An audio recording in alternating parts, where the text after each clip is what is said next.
Bom dia, pessoal. Hoje vamos dar continuidade ao capítulo sobre civilização egípcia ou Egito Antigo, com o tópico a cronologia do Antigo Egito. Então vamos lá. A antiga civilização egípcia, ela existiu por aproximadamente 3.000 anos. Período marcado aí por uma sucessão de faraós, diversas guerras e também importantes avanços na área da matemática, da medicina, da engenharia, entre outros campos do conhecimento humano. Os historiadores eles costumam dividir essa longa história em alguns períodos, cada um com características particulares.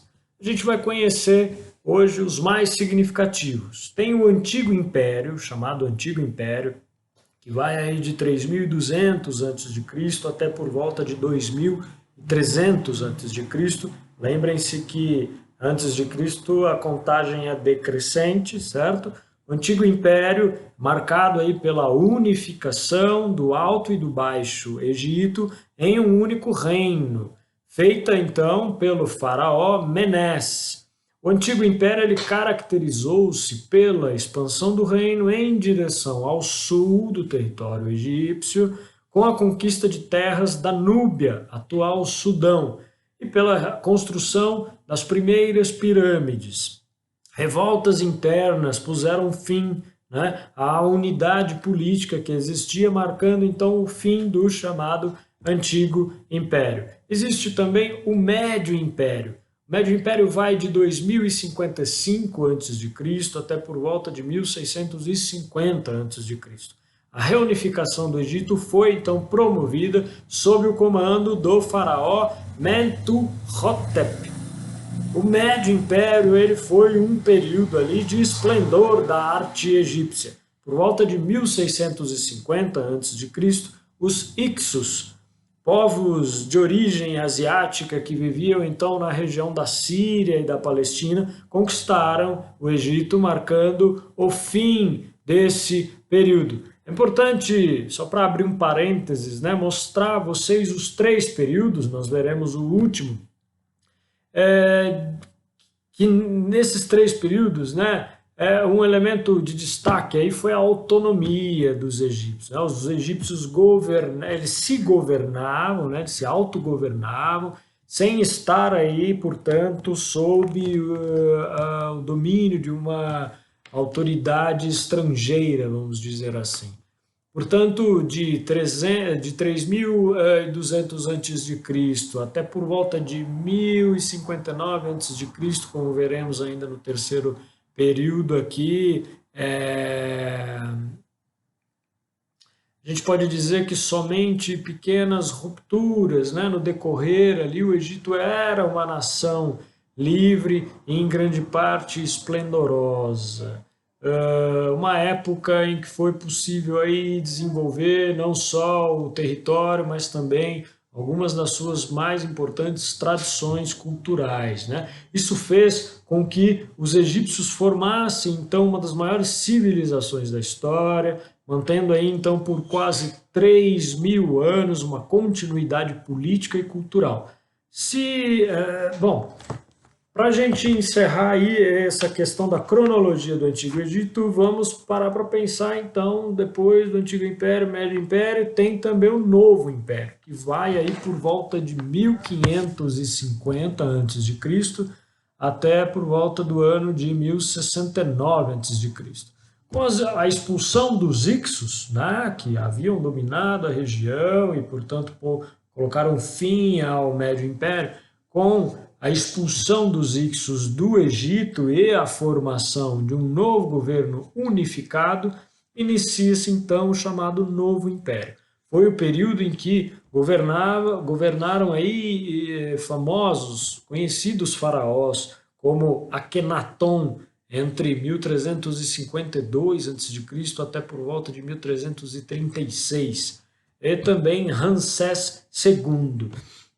A partir do primeiro milênio aí antes de Cristo, o Egito ele sofreu sucessivas invasões de diferentes povos, como por exemplo os líbios, os persas, os macedônios, também os romanos, Cleópatra, que governou o Egito entre 51 a.C. e 30 a.C., né, 21 anos, ela é considerada a última rainha egípcia.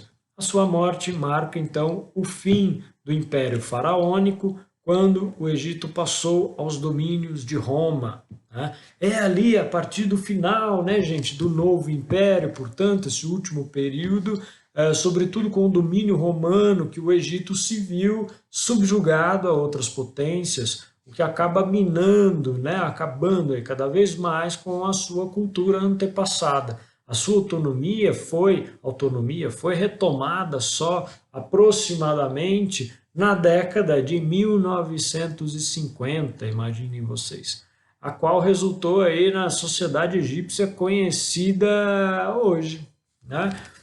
Falemos então, a partir desse momento, da estratificação da sociedade egípcia. A sociedade egípcia era uma sociedade estratificada. Isso significa que existia uma hierarquia entre as pessoas. A gente viu, né, qualquer coisa lá com o Código de Hammurabi, as punições diferentes para cada tipo de pessoa. Ou seja, alguns grupos eram considerados mais importantes socialmente do que outros.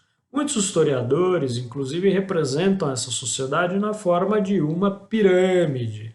As pessoas que se encontram, então, mais próximas do topo, né, um grupo muito pequeno, imagina a pontinha da pirâmide, né, tinham maior importância social. E as que se encontram mais próximas da base tinham, então, uma menor importância social. O faraó, obviamente, estava lá no topo, né, da pirâmide social. No topo, então, da pirâmide encontrava-se o faraó e os seus familiares, esposa, filho, entre outros membros ali do conjunto familiar. Dentre essas pessoas, o faraó era a mais importante e, por muito tempo, foi considerado, inclusive, um deus. Ele era o chefe de governo e dono de tudo que existia no Egito. Terras, as minas, os cultivos agrícolas, os animais, enfim, por aí vai. Ele também era o chefe, né, de todos os sacerdotes, líder militar e também exercia a função de juiz supremo. Vejam, no Egito, pessoal, havia a presença dessa estratificação social, decorrente, sobretudo, então, da necessidade de especialização de funções, né, ao desenvolvimento aí das atividades diárias, cotidianas. Bem, se a gente olhar para a pirâmide representada aí na página 73, né, no tópico sobre a sociedade egípcia estratificada, seria importante mostrar aí que essa discrepância de influência entre as categorias sociais, observem aí, né, formou uma espécie então de hierarquia, né, a pirâmide, degrauzinhos aí de importância social. Além disso, é importante destacar que o faraó, ele baseava sua legitimidade na representatividade divina, pois, de certa forma, ele era considerado ao mesmo tempo um deus na terra e um ser humano, como acabei de mencionar a vocês. Dessa maneira, a sociedade egípcia ela apresenta, né, novamente características semelhantes às visualizadas na Mesopotâmia, né? No que tange aí, vamos dizer, a participação feminina nesse período, na sociedade egípcia, a mulher ocupou um papel um pouco diferente nessa sociedade em comparação a várias outras formações sociais da época, as quais então colocavam as mulheres em posição inferior às dos homens, né? É importante lembrar então que as mulheres ainda assim eram desprivilegiadas, embora os egípcios reconhecessem a sua importância para a atividade, desenvolvimento, inclusive da agricultura, os cuidados com a família, eram desprivilegiadas em diversos aspectos, como o próprio fato de elas assumirem então a chefia familiar ali apenas após a morte do marido. Tratava-se, enfim, de uma sociedade patriarcal, não é mesmo? Vejam a questão agora dos altos funcionários, né? Na pirâmide social aí egípcia, abaixo do faraó e da sua família, encontravam-se os altos funcionários, que ocupavam então diferentes posições na hierarquia da sociedade, né? Confiram lá de novo, se precisarem, na página 73, é o gráfico representativo da pirâmide social, da estratificação da sociedade egípcia. E auxiliavam, então, na administração do Egito, né? Os chamados sumos sacerdotes, por exemplo, eles eram responsáveis pelos grandes templos. Por serem os únicos autorizados a se aproximar das estátuas dos deuses desses santuários, eles tinham um grande poder entre a população. Outra figura de destaque era o chamado vizir, uma espécie aí de primeiro-ministro, né, encarregado de supervisionar toda a administração egípcia. Ele era aí o funcionário administrativo de cargo mais elevado, um homem de confiança do faraó, que respondia então unicamente ao faraó.